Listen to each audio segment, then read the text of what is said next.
Meanwhile, speaking to NBC's reporter Celma Ndhikwa on the sidelines of the recent US-Africa Business Summit in Angola, Taib emphasized the group's strong focus on the energy sector, highlighting an ongoing project where Mitrelli is facilitating the transmission of energy from Angola to the DRC. Really working in Africa 34 years.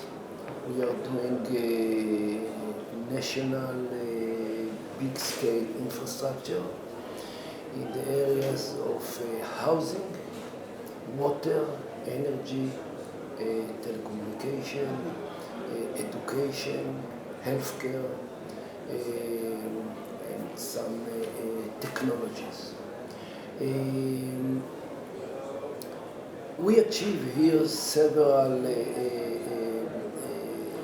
big sectors that we lead today. For example, we are building here communities. We call it communities. It's big centralities that we can see here. First, we built 17 of them in all the country. More than 160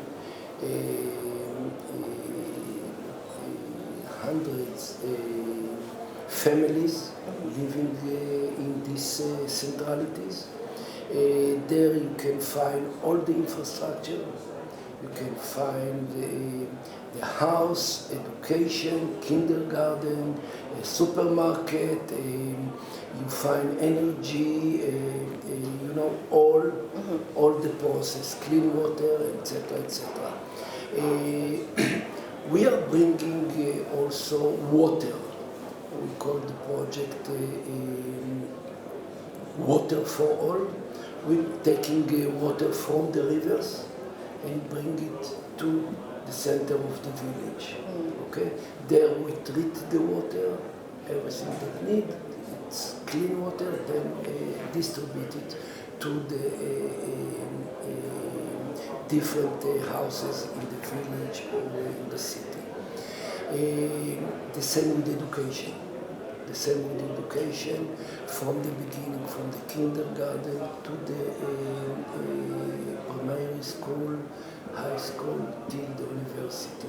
We build everything. We are taking care also for employment. We have several projects to help together with the government to employ more and more people. Together with the government, we teach the youth people how to create the idea for a business, how to create a business, how to go to the bank to get some loan and to build your business. So all the process of the entrepreneurship, we are doing it together with them. This is here in Angola. In Ivory Coast, we build 304 clinics across the country for the benefit of the population to come and to get the first aid. Then from there, if need, they will send you to the hospital. Also, we are doing a Water for All project in Ivory Coast, very big one, and we have there a project of mango that we build together with the government, the factory, to processing all the product of the mango, the fruit. In Senegal, we have a very big project of education. It's vocational training, 23 different universities across Senegal, and I believe that in this year we deliver in October or November the first two will start to operate. In Mozambique, we have investment, a private investment in Nacala Port. We built there quite big terminal for grain for 600,000 tons a year, and it will be open in the next 2 months. Regarding your question, Namibia, okay? Namibia, it's a great country. I was there several times. We never had a project there, but we already start some contact with the government to see what is the challenge of the government and how Mitrelli can bring the experience to Namibia and together with the government to try to solve some challenges that the government face. Energy is one of the areas that you highlighted that Mitrelli associate themselves with, and energy is one of the key focus areas that Namibia seeking for investors also to see. Is this some of the areas perhaps that Mitrelli is willing to assist Namibia in? Yes, of course. We are very strong in energy. Just for you to know that we have a very ambitious project. It's to buy energy from Angola and transmit all the energy to Congo, DRC, to the mining area and to the government to spread in the country. I know this challenge in Namibia, and of course we are open to talk to the Minister of Energy in Namibia and to the government to talk about private investment and maybe in the grid together with the government in order to benefit the population and bring more energy to Namibia. I mean, talks also centered around the Lobito Corridor. Mr. Taib, perhaps also just talk to us what, why the Lobito Corridor is uniquely positioned in this 21st century in terms of trade. Yes, I think first of all, it's the first time that in Africa as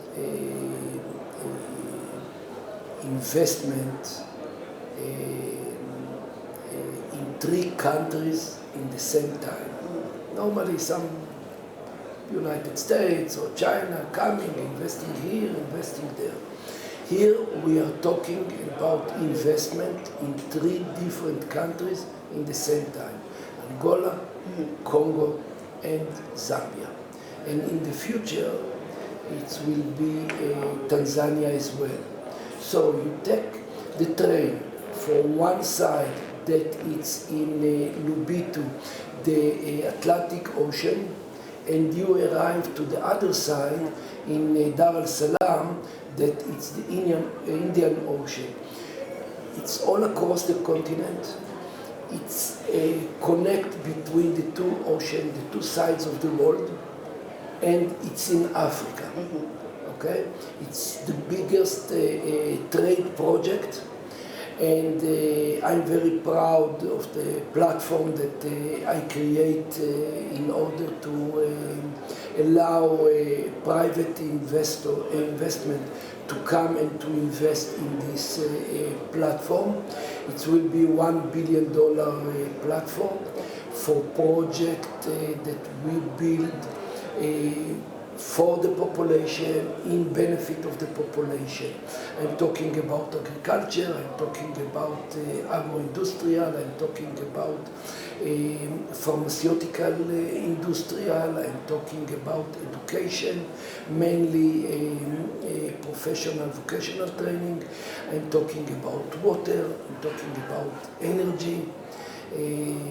So I believe that in the next 5 to 7 years, we will see a big change in the Lobito Corridor. Absolutely. And just perhaps with the focus on DRC and also just in terms of investment and risk management, and as per Mitrelli's mandate, how will Mitrelli, of course, ensure that investment discipline and mitigate risks politically and economically diverse regions like Angola, the DRC, especially the DRC perhaps, in terms of, political sustainability as well and risk management in that area? Yeah, you are absolutely right. DRC is not established, a stable country. We will start in Angola, then we pass to Zambia, then we come to DRC, okay? And we need to see that the peace will establish in DRC. We need to see if the government of DRC will participate in this platform.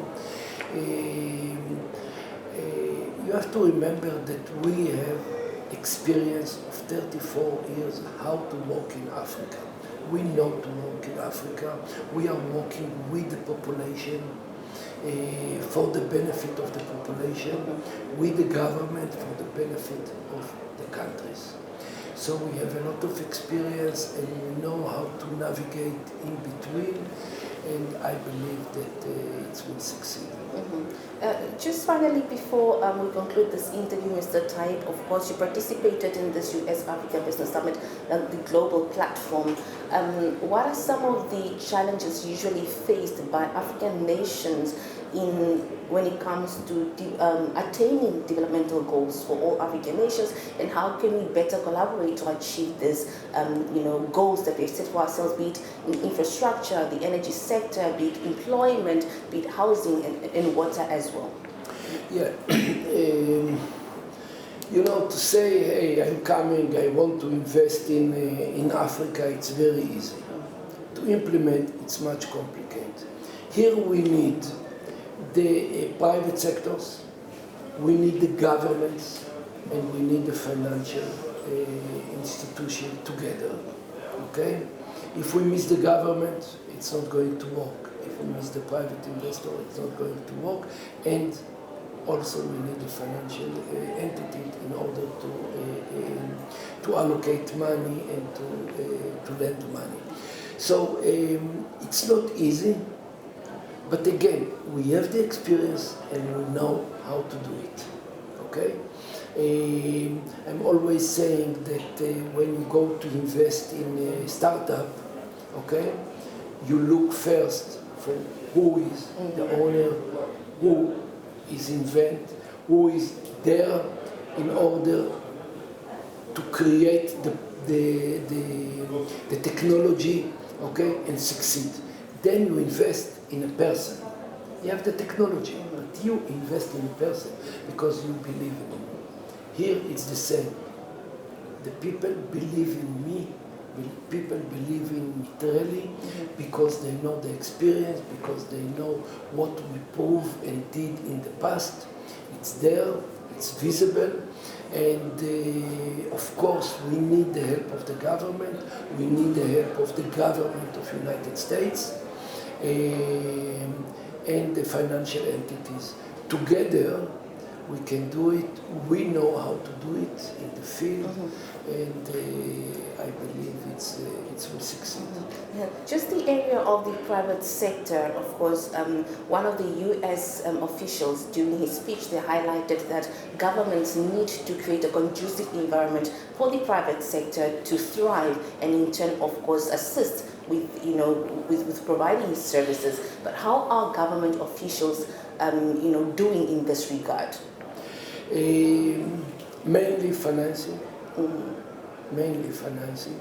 Allocate land, licenses, and if we are talking about the United States, it's to change a little bit the policy, how to work in Africa. This will allow American companies to come to Africa and start to work. In America, we have a great companies, huge companies that are working only in Africa and in Europe. Why? Because the policy, the actual policy of the United States not allow them to come and work in Africa. If they change the policy, they will come and work in Africa. Then imagine that instead of I don't know how many Chinese companies that working in Africa also will be American company. So it will change Absolutely. Africa.